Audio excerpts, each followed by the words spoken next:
ton. Enit, përshëndes, linja për ty.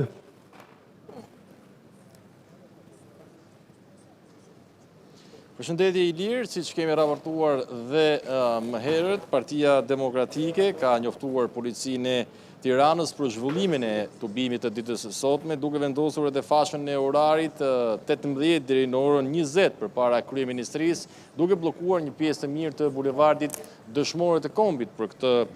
tubim. Mund të themi se plani i masave i hartuar nga Policia e Shtetit pikërisht mbi mbarvajtjen e kësaj proteste të thirrur nga Partia Demokratike është plani standard, po themi, që hartohet në rastet e protestave kombëtare të mëparshme edhe të opozitës, ndërkohë që unë po raportoj nga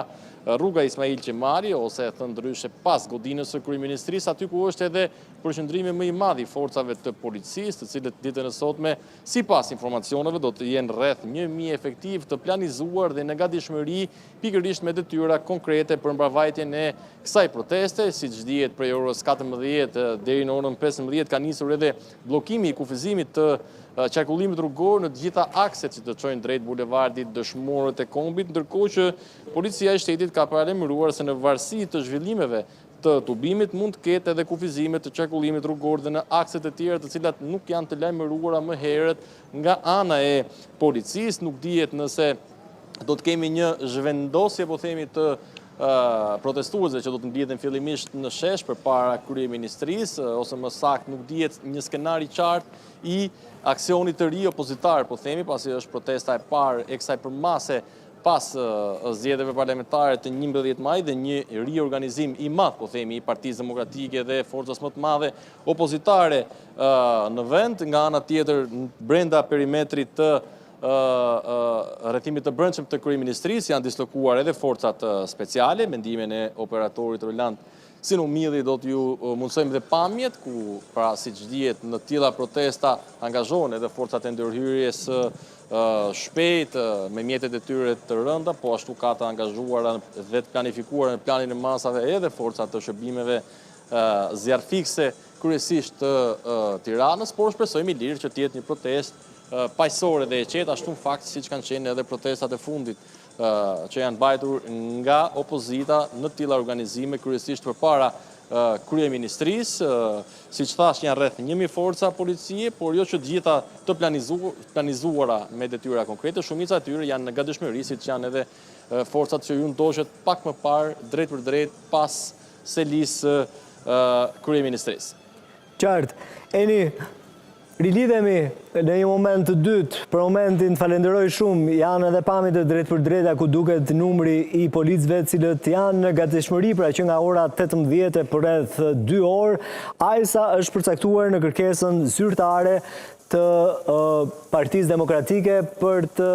zhvilluar këtë protestë. Me ndihmën e regjisë, në fakt doja dy pamje, një nga kryeministria ku po mblidhen qytetarë dhe një tjetër nga hyrja, pra nga shkalla ku nga momenti në moment pritet që të zbres, është pak errësirë, pritet që të zbres ish kryeministri Sali Berisha për t'ju drejtuar të gjithë protestuesve të cilët duhet thënë në këto momente janë mbledhur përpara kryeministrisë për të nisur zyrtarisht edhe tubimin me fjalime të rrepaseshme nga qytetarë të thjeshtë, por gjithashtu edhe nga eksponentë të rëndësishëm të Partisë Demokratike. Një protestë e cila nis ditën e sotme, por që do të vijojë edhe në ditët në vijim, sa herë që të ketë parlament, ajo që nuk do të thuhet në sallën e kuvendit nga ana e opozitarëve, nga ana e Partisë Demokratike, duket se do të thuhet në këtë foltore përpara kryeministrisë si mesazh i drejt për drejt për qytetarët, por gjithashtu edhe për kryeministrin Rama. Jemi pra me pamjet nga kryeministria dhe nga hyrja e pallatit të ish kryeministrit Sali Berisha, i cili pritet që të zbres dhe t'i drejtohet në këmbë së bashku me ndjekësit e ti kryeministrisë, aty ku po e presin pra qytetar të shumë. Sipas asaj që tha Eni Ferradi përsa i përket sigurisë, masave të sigurisë nga ana e policisë së shtetit, kemi të bëjmë me një plan standard me 1.000 efektiv të cilët do të jenë të përfshirë pra për të garantuar ditën e sotme sigurinë në këtë protest e thirrur nga ana e Partisë Demokratike, mbështetur nga aleatët e saj, e cila pritet që të zhvillohet për rreth 2 orë, paktën kjo specifikohet në kërkesën zyrtare të këtij subjekti politik. Duhet thënë gjithashtu se në kryeqytet që prej orës 14 disa prej alterjeve kryesore të Tiranës janë të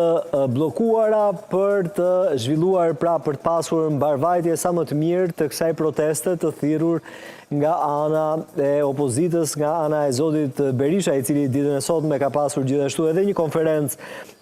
për shtyp, një konferencë të përditshme me gazetarët, ku paralajmëroi se opozita ditën e sotme përpara kryeministrisë do të inauguroj fillimin e foltores së parlamentit para kryeministrisë për dhënë mesazhe të forta për të denoncuar, sipas zotit Berisha, të gjitha skandalet e kësaj qeverie. Vetmja kërkesë sipas Berishës është dorëheqja e kryeministrit Rama për t'i hapur më tej rrugë një qeverie teknike. Sot populli opozitar inauguron fillimin e foltores së parlamentit parlamentaro-qytetar para ndërtesës së kryeministrisë, me kërkesën e prerë edhe të vetme, thotë gjatë konferencës sotme me gazetarët zoti Berisha, për dorëheqjen e Edi Ramës si hapi i parë për të ecur drejt një qeverie teknike dhe zgjedhjeve të lira dhe të ndershme. Kjo protestë thirret në kushtet kur opozita bëri gjithçka për një proces zgjedhor të lirë edhe të ndershëm, vijon më tej në prononcimin e tij për gazetarët ditën e sotme. Kjo protestë thirret në kushtet kur PD-ja gjithashtu u mundua që të bëjë gjithçka për të